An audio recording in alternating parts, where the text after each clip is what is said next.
Assalamualaikum warahmatullahi wabarakatuh.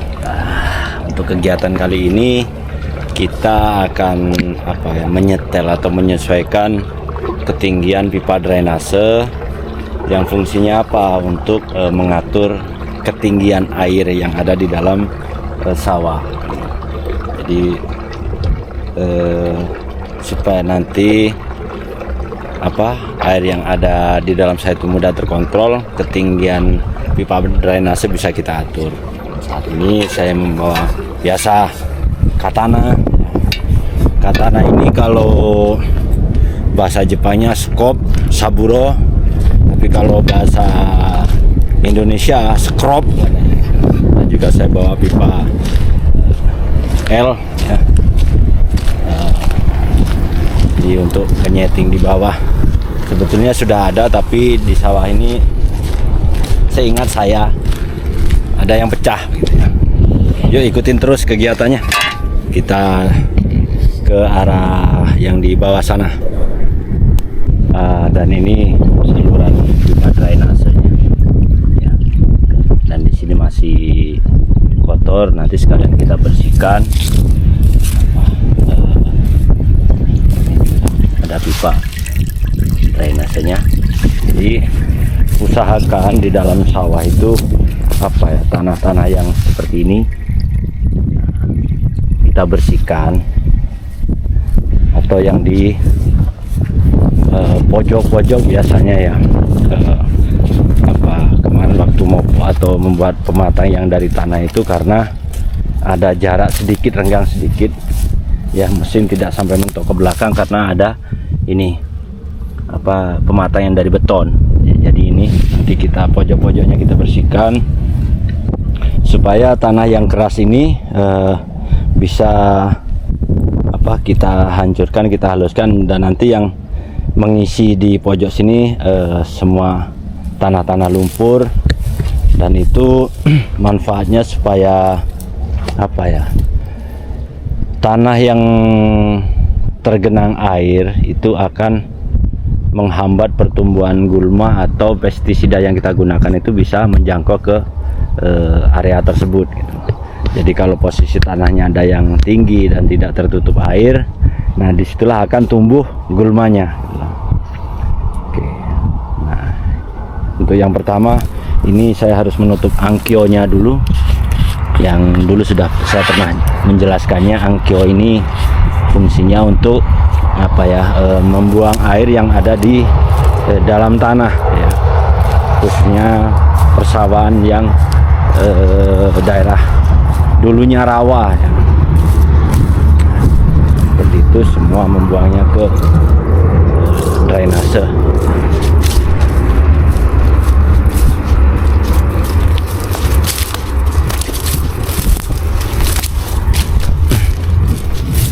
Ini kebetulan sawah saya ada dua angkio yang ini ya, jadi dua-duanya harus kita tutup dulu.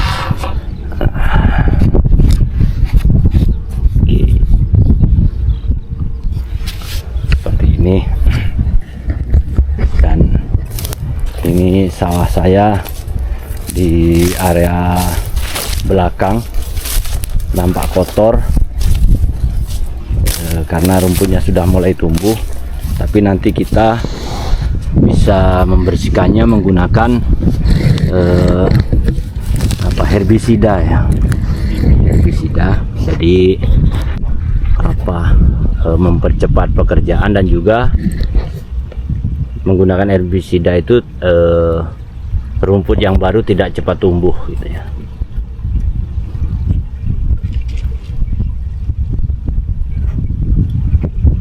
Oke, kita mulai pekerjaannya. Pertama kita bersihkan dulu kanan kirinya.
di pojok, di pinggir-pinggir pematang itu usahakan kita bersihkan.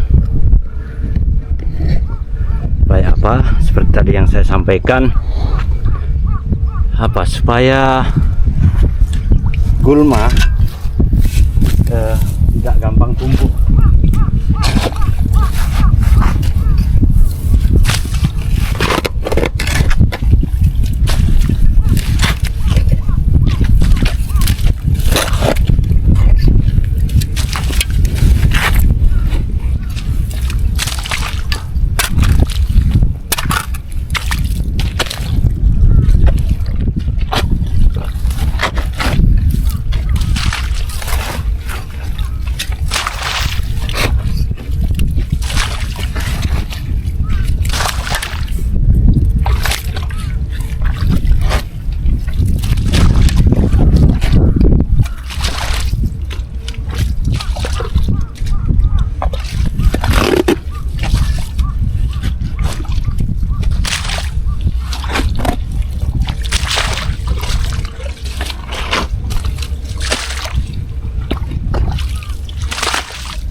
Dan itu sedikit supaya pekerjaan, kesibukan yang harus kita kerjakan untuk pengelolaan awan. Nah, di sana ada emak-emak Jepang juga ya, yang sama pekerjaannya.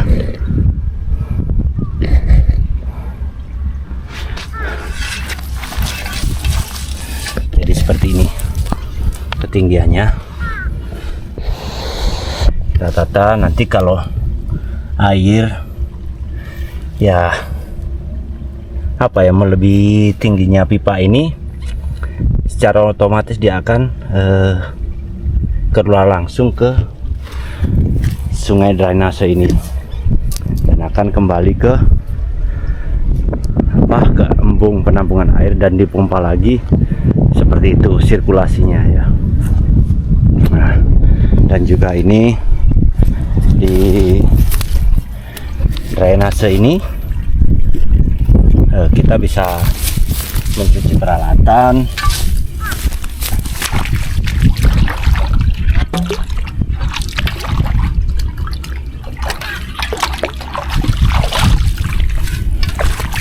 bisa mencuci tangan, tapi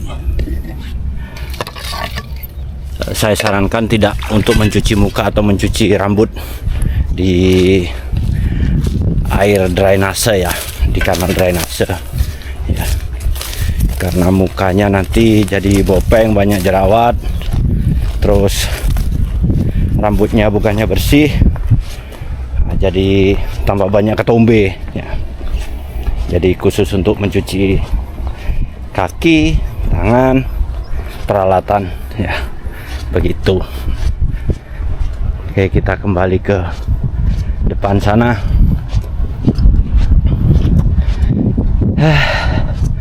Napasnya ngos-ngosan ya. Ya, kalau sudah dikejar-kejar kesibukan seperti ini, memang semua harus kerja cepat ya.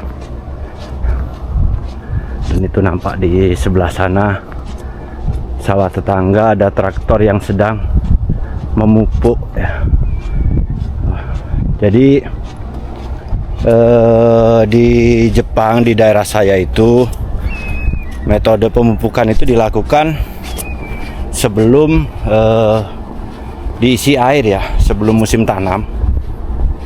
Jadi biasanya 10 hari sebelum diisi air itu dilakukan pemupukan, dan nanti akan di traktor pelan, maksudnya hanya untuk mencampur tanah dan pupuknya, atau kebalikannya menyampur pupuk dengan tanah. Nah, setelah itu baru akan diisi air, dan proses berikutnya adalah penggaruan. Jadi untuk sistem pemupukan atau pertanian di daerah saya, pemupukan dilakukan hanya 1 kali 1 musim itu ya. Dan karena, mohon maaf terpotong meloncat, sawah ini hanya luasnya setengah hektar, lebih sedikit, jadi dan airnya sudah hampir rata. Jadi saya matikan kerannya 1, saya hanya membuka 1 yang di sana ya. Sekeliling kalau kita lihat hampir sudah terisi air, dan semua peralatan pertanian muncul di sawah ya.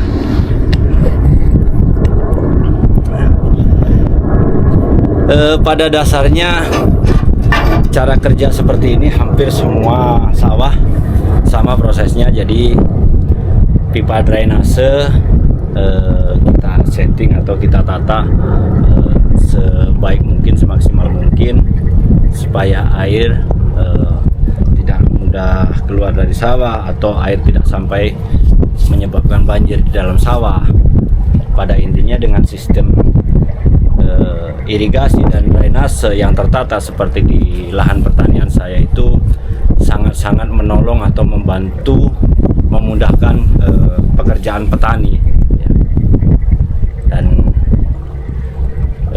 drainase induk seperti yang saya videokan waktu itu, misalnya ada hujan lebat atau ada banjir, insya Allah penanganannya tidak sampai menghitung hari ya.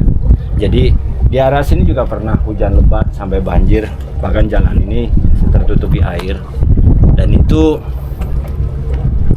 bisa selesai teratasi dengan kurun waktu tidak sampai setengah hari ya. Karena di drainase induk itu nanti tinggal membuka pintu air yang di ujung paling bawah sana, dan air semua sangat mudah akses untuk keluarnya, dan dari sawah-sawah pun akan kembali dengan posisi ketinggian air itu sesuai dengan pipa yang sudah kita kita tata atau kita setting seperti itu. Mudah-mudahan ini bisa menjadi motivasi atau ya paling tidak percontohan untuk rekan-rekan tani semua betapa pentingnya drainase dan irigasi yang memadai ya. Kita jangan hanya memikirkan bagaimana caranya air itu supaya masuk ke sawah kita, tapi kita juga harus bisa memikirkan bagaimana caranya air itu bisa keluar dari sawah kita, dan kapan air kita butuhkan, kapan air itu tidak kita butuhkan. Jadi kita bisa insya Allah mengontrolnya. Mungkin itu sedikit edukasi dari saya. Pada dasarnya sistem yang saya videokan ini, sistem irigasi drainase ini hampir semua sama cara pengerjaannya gitu. Jadi bukan hanya saya, tapi hampir bisa dikatakan 100% petani padi melakukan hal sama seperti apa yang saya lakukan. Mudah-mudahan bermanfaat, tetap semangat dalam berjuang. Akhirul kalam, wallahul muwaffiq ila aqwamit thoriq. Wassalamualaikum warahmatullahi wabarakatuh. Salam